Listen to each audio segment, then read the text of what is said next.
kalungkot, pinalakas ako ito, at ako ay bumalon na mas mataas.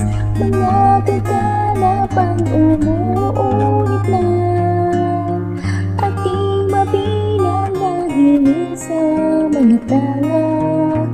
Hindi ko mapigilan ang nadarama, dapat na harapin ko ay ang bukas.